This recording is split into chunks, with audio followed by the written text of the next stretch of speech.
Avant de plonger dans cette histoire incroyable, pensez à vous abonner à la chaîne et à activer la cloche. Ici, chaque récit a quelque chose à dire, et vous ne voudrez pas en manquer un seul.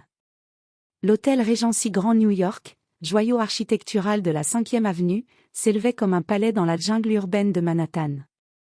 Avec ses colonnes de marbre ivoire, ses dorures patinées par le temps et ses baies vitrées donnant sur Central Park, il incarnait l'apogée du luxe à l'américaine, avec une touche d'élégance européenne. Dès qu'on franchissait les portes tournantes, un parfum subtil de jasmin et de cèdre flottait dans l'air, soigneusement diffusé par un système invisible.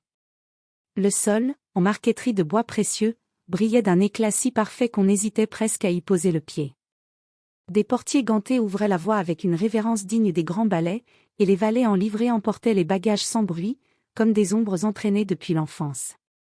On y croisait, souvent sans les reconnaître, des diplomates en escale entre deux sommets, des actrices oscarisées venues incognito, des PDG de multinationales, ainsi que de jeunes héritiers au sourire arrogant, qui dépensaient en une nuit ce que d'autres gagnaient en une année. Les couloirs murmuraient en 5 langues, les suites avaient leur propre majordome, et les bouquets de pivoine blanche, livrés chaque matin depuis un fleuriste de Montmartre, étaient renouvelés avant même de faner. C'était un monde de perfection, de silence, de luxe.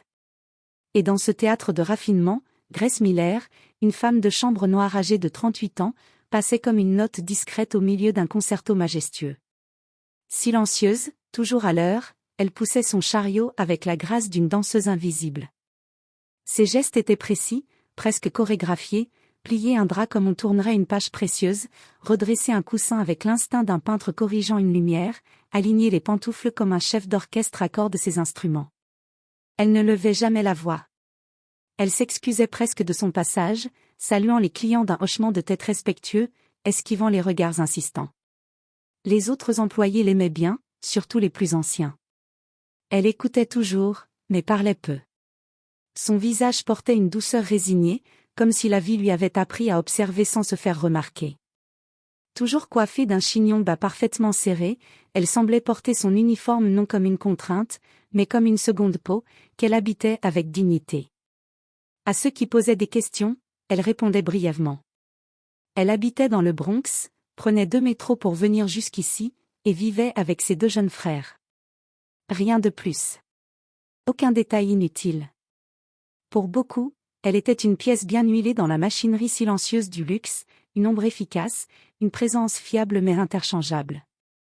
Mais ce que personne ne savait, pas même les superviseurs, c'est que Grace Miller n'avait rien d'ordinaire.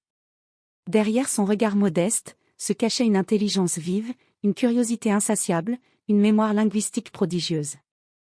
Elle avait lu des centaines de livres, appris les langues en écoutant des cassettes sur son vieux lecteur MP3, perfectionné son accent en regardant des interviews de personnalités étrangères sur YouTube, et révisé la grammaire tard dans la nuit, une fois les tâches ménagères finies. Pourtant, elle n'avait jamais tenté de se mettre en avant. Elle avait appris, trop tôt, que les gens jugent vite, trop vite. Elle préférait le silence à l'arrogance, l'efficacité à la démonstration. Elle avait enterré ses rêves sous le poids des responsabilités, convaincue que ce n'était pas encore son heure. Elle se disait qu'un jour peut-être, les choses changeraient. Et ce jour arriva. Un matin comme les autres, où la lumière traversait les grandes baies du hall principal. Un matin qui, en apparence, ne promettait rien. Mais qui allait, sans prévenir, bouleverser sa vie. Ce matin-là, à 10h15 précise, le hall de l'hôtel Regency Grand New York était animé d'un va-et-vient élégant. Les portiers s'inclinaient à l'arrivée d'un sénateur texan, les réceptionnistes pianotaient nerveusement sur leur clavier, et un serveur en costume noir traversait la salle avec un plateau d'argent contenant un espresso parfaitement mousseux. C'est dans ce ballet orchestré à la seconde près qu'une tension subtile se mit à monter, presque imperceptiblement, jusqu'à ce qu'elle devienne impossible à ignorer. Un couple âgé de touristes chinois se tenait devant le comptoir principal, manifestement perdu. L'homme portait un costume beige clair, soigneusement repassé, et sa femme un foulard en soie noué avec raffinement. Tous deux étaient visiblement fatigués par un long vol, mais surtout, ils étaient de plus en plus anxieux. Ils brandissaient un email imprimé et tentaient, dans un mandarin rapide, d'expliquer qu'ils avaient une réservation pour une visite privée du Metropolitan Museum, une expérience haut de gamme incluse dans leur séjour. Mais aucune des 3 réceptionnistes présentes ne comprenait un mot. L'une d'elles fit une tentative maladroite via une application de traduction sur sa tablette, mais elle produisit une phrase incompréhensible, presque insultante dans sa maladresse. Can someone please call the concierge? Do we have anyone who speak? Mandarin, lança l'une des employées, désespérée. It took Lucas spoke Chinese? No, it was Korean. And they quitté last week. Ils se tournaient les uns vers les autres, cherchant du regard un miracle. Les voix montaient légèrement. Le couple chinois, de plus en plus confus, échangeait des regards inquiets. La femme commença à trembler légèrement, gênée par tous ces regards braqués sur eux. 1 ou 2 clients jetèrent des coups d'œil impatients. C'est alors qu'apparut Grace. Elle venait de sortir de la suite 1203, un luxueux duplex qu'elle avait méticuleusement nettoyé. Son chariot débordait encore de draps immaculés et de serviettes soigneusement pliées. Elle traversait discrètement le hall, la tête légèrement baissée, son badge, Grace M service des chambres, accroché à sa chemise parfaitement repassée. Mais lorsqu'elle vit la scène, elle ralentit. Elle observa quelques secondes. Son regard se posa sur le couple chinois, le pli d'inquiétude sur le front de l'homme, les doigts nerveux de la femme agrippant leurs papiers. Elle reconnut l'accent, la gestuelle, la détresse familière de ceux qu'on ignore non par méchanceté, mais par incapacité à comprendre. Elle s'approcha sans bruit, comme portée par une évidence. Puis, avec une voix douce, presque caressante, elle dit en mandarin fluide. « Avez-vous besoin d'aide ?» Le silence tomba instantanément autour d'eux. Le couple se figea, les yeux écarquillés, comme si un ange venait de s'adresser à eux. L'homme répondit immédiatement, le ton empressé, soulagé, presque ému. Grace l'écouta attentivement, le regard posé, sans l'interrompre. Elle hocha la tête avec compréhension, demanda des détails, puis déroula, avec une élégance tranquille, les instructions, quelle ligne de métro prendre jusqu'à la 86e rue, quel quai choisir, où changer à Lexington Avenue, et même où trouver un petit restaurant chinois authentique à 2 pas du musée. Le couple souriait désormais de toutes ses dents, hochant la tête avec gratitude. La femme posa une main sur le bras de Grace et murmura quelque chose que seuls eux deux comprirent. Et Grace, dans un geste profondément humain, lui répondit avec tendresse. Derrière eux, une femme allemande, qui attendait son tour d'enregistrement, s'exclama en riant légèrement, impressionnée. « Vous parlez aussi allemand, j'imagine ?» Grace se tourna vers elle avec un sourire presque espiègle. « Natürlich, madame. Möchten Sie hilf mit dem check-in ?» Bien sûr, madame. Souhaitez-vous de l'aide pour l'enregistrement? Un éclat de rire se fit entendre. Puis, à peine quelques secondes plus tard, un client vêtu d'un long camis blanc, visiblement d'origine saoudienne, demanda en arabe si le service de restauration pouvait livrer des plats halal dans sa suite. Grace répondit naturellement, sans hésitation, dans un arabe classique parfaitement articulé. « Oui monsieur, je peux m'en occuper pour vous immédiatement. » Un serveur italien, intrigué, lança à la volée. « Hanche l'italiano, signorina ?» Elle répondit dans un italien chantant. « Certo, signor. Ma preferisco la cucina siciliana. » Et lorsqu'un vieil homme russe s'assit dans un fauteuil demanda, à voix basse, s'il y avait encore du borscht au menu du restaurant, elle lui répondit avec un accent slave étonnamment précis. « Oui monsieur. Je peux demander au chef de vous le préparer. » En l'espace de 5 minutes, le hall entier s'était arrêté de respirer. Les réceptionnistes, les clients, les serveurs, tous étaient suspendus aux lèvres de cette femme que la plupart n'avaient jamais vraiment regardée. Certains employés baissèrent les yeux, honteux de n'avoir jamais posé de questions. D'autres échangeaient des regards incrédules. On aurait cru une scène sortie d'un film, la révélation soudaine d'un génie caché sous un uniforme trop simple. Grace, elle, ne semblait ni gênée ni fière. Elle gardait la même posture humble, le même ton apaisant, comme si tout cela n'avait rien d'extraordinaire. Elle s'excusa doucement auprès des réceptionnistes, reprit lentement la poignée de son chariot, et se retourna pour s'éloigner.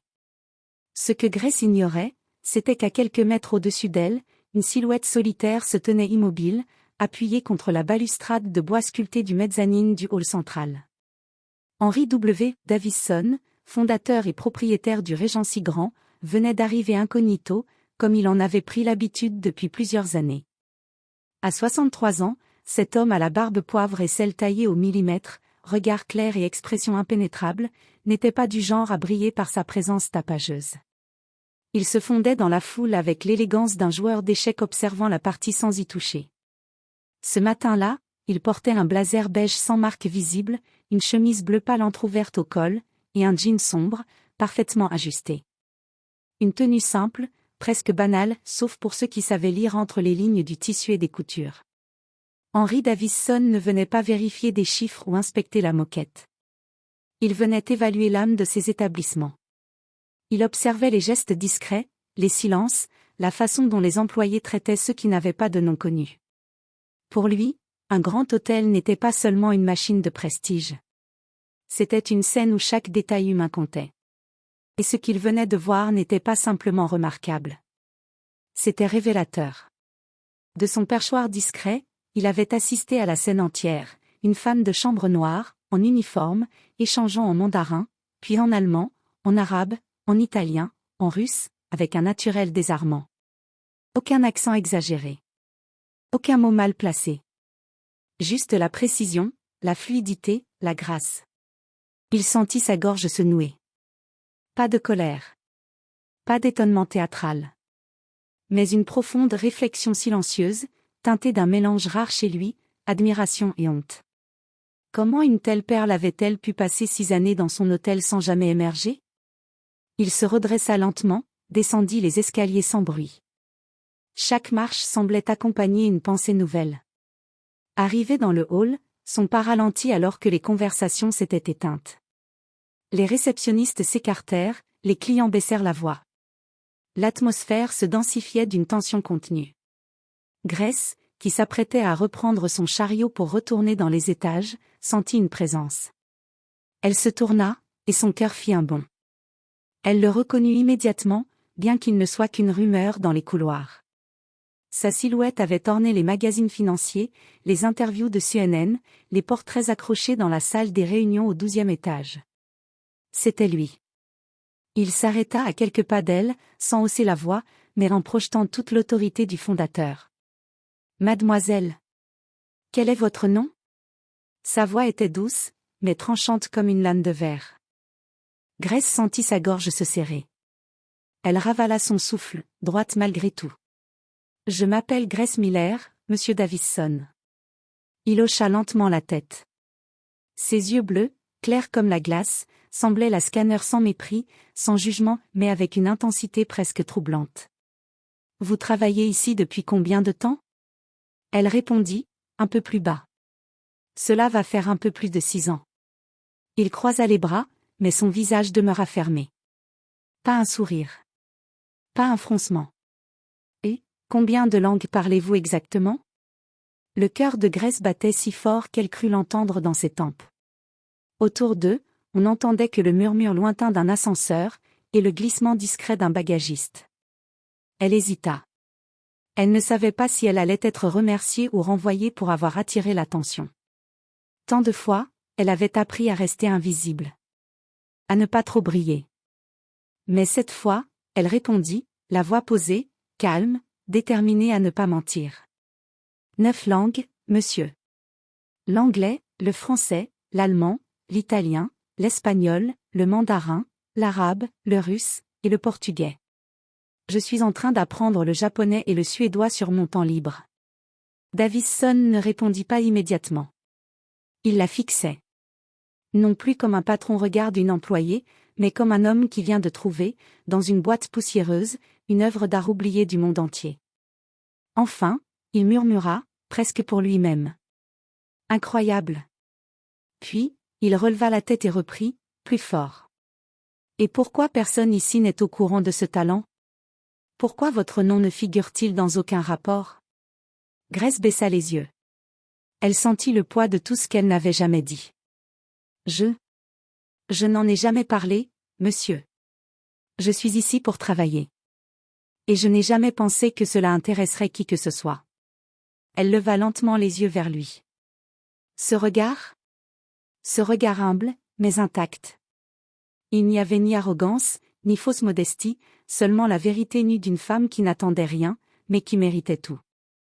Et c'est à ce moment-là que Davison eut ce petit sourire discret, presque imperceptible, le même qu'il avait eu la première fois qu'il avait acheté un immeuble délabré et en avait fait un palace. Le sourire d'un homme qui venait de découvrir un trésor là où les autres n'avaient vu que du service. Dans les minutes qui suivirent cette rencontre inattendue, Henry W. Davison quitta le hall avec la détermination calme de celui qui vient de faire une découverte précieuse. Il s'approcha du comptoir de réception, leva la main pour attirer l'attention de la responsable des agendas. Annulez toutes mes réunions de la matinée. Je veux voir Grace Miller immédiatement. Un murmure parcourut la réception, des regards surpris, quelques chuchotements curieux. La rumeur commença à enfler, le patron a repéré Grace. Une visite surprise. Mais personne n'osait encore croire ce qui venait de se passer. Quelques instants plus tard, une assistante discrète ouvrit la porte du bureau de Davison au dernier étage et fit signe à Grace d'entrer. Le couloir menant à ce bureau était orné de tableaux contemporains et de tapis épais qui étouffaient le bruit des pas. Grace monta les escaliers, le cœur battant, ses mains moites serrant nerveusement la lanière de son sac à main, un détail presque incongru dans son uniforme impeccable. Elle n'avait jamais mis les pieds ici. Le dernier étage du Regency Grand était réservé aux réunions stratégiques, aux négociations internationales, et au moment où la direction décidait du destin du groupe. Une pièce où elle n'aurait jamais imaginé être invitée. Quand la porte s'ouvrit, Henry Davison était là, debout, son regard chaleureux mais sérieux. Sur la table en acajou massif, une théière en porcelaine et 2 tasses laissaient échapper un parfum apaisant de thé vert jasmin. Il s'inclina légèrement, avec un sourire, versa le thé lui-même avant de lui tendre la tasse. Un geste simple, mais chargé de respect. « Asseyez-vous, Grace. Je veux en savoir plus sur vous. » Elle prit place, encore surprise par cette hospitalité inattendue. Davison s'installa en face d'elle, les mains jointes sur la table, et posa la première question, doucement. « Parlez-moi de votre parcours. Comment êtes-vous arrivé ici ?» Grace prit une profonde inspiration. Sa voix était calme, mais chaque mot portait le poids de ses années. J'ai commencé mes études à l'Université Columbia, en linguistique. Les langues ont toujours été une passion. Comprendre les cultures, les accents, les nuances. C'est ce qui m'anime depuis toujours. Elle marqua une pause, les souvenirs douloureux remontant à la surface. Mais il y a 6 ans, un drame a bouleversé ma vie. Mes parents sont morts brutalement dans un accident. Je me suis retrouvée seule pour élever mes 2 jeunes frères. Elle baissa les yeux, les mains tremblantes. J'ai dû abandonner mes études. Trouver un emploi stable pour subvenir à nos besoins. Ce poste à l'hôtel, c'était une chance. Une façon de survivre. Je n'ai jamais cru qu'on remarquerait ce que je savais faire. Henry Davison l'écoutait attentivement, le regard empreint de sincère compassion. Ce n'était pas simplement une employée qui parlait, mais une femme courageuse qui avait mis ses rêves de côté pour sa famille. Il se leva doucement, ouvrit un tiroir et en sortit un document manuscrit, soigneusement calligraphié. « Grace, je souhaite que vous deveniez notre coordinatrice internationale des relations clientèle. Vous parlerez directement aux clients les plus importants, superviserez les équipes multilingues, et formerez notre personnel au code culturel. » Il posa le document devant elle. Votre salaire sera multiplié par 4. Vous aurez un bureau ici, au dernier étage, et surtout, une bourse complète pour que vous puissiez reprendre vos études quand vous le voudrez. Le souffle de Grace se coupa. Incapable de parler, elle porta les mains à sa bouche, et des larmes commencèrent à couler. Je ne sais pas quoi dire, monsieur Davison. Il sourit, avec tendresse. Parfois, il suffit de reconnaître un talent et de lui donner la chance de s'épanouir. Vous le méritez amplement. Elle resta un long moment silencieuse, submergée par l'émotion. Cette offre, cette reconnaissance, cette lumière inattendue était tout ce qu'elle avait espéré en secret. Quelques mois plus tard, le hall majestueux du Regency Grand New York se parait d'un nouveau symbole, discret mais puissant. Juste à côté du comptoir de réception, une plaque dorée étincelait sous la lumière des lustres en cristal, gravée d'une inscription sobre mais pleine de sens. En hommage à Grace Miller, pour avoir rappelé que le talent ne dépend jamais d'un uniforme. Chaque jour, clients, employés et visiteurs s'arrêtaient quelques instants devant cette plaque. Certains lisaient attentivement, d'autres souriaient, touchés par l'histoire que cet hommage racontait. Beaucoup demandaient au réceptionniste qui était Grace Miller, découvrant alors qu'elle n'était plus seulement une femme de chambre, mais bien une femme d'exception. Depuis cette reconnaissance officielle, Grace était devenue l'un des visages emblématiques du groupe hôtelier Davison International. Son histoire avait été relayée dans les newsletters internes, lors des événements professionnels, et même dans quelques magazines spécialisés. Elle voyageait désormais avec aisance et assurance, entre les capitales mondiales du luxe et du commerce, de Dubaï à Tokyo, en passant par Londres, Sao Paulo, Paris et Singapour.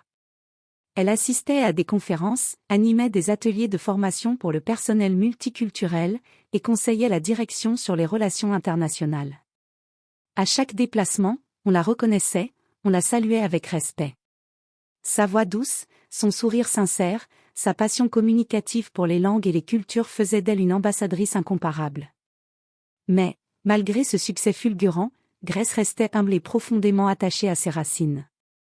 Lorsqu'on lui demandait d'où elle venait, d'où était née cette force tranquille, elle répondait toujours avec le même sourire empreint de nostalgie et de fierté. « J'étais femme de chambre à New York. Et c'est là que tout a commencé. » Dans ses yeux brillait une lumière qui racontait plus que des mots. Celle d'une femme qui avait su transformer ses défis en opportunités, sa discrétion en reconnaissance, et qui rappelait à tous que le véritable talent ne se cache pas dans les titres, mais dans la passion, la persévérance et le courage d'être soi-même. Cette plaque dorée n'était pas simplement un hommage. C'était un message, une invitation à regarder au-delà des apparences, à reconnaître la valeur cachée en chacun, et à ne jamais sous-estimer le pouvoir d'une seconde chance.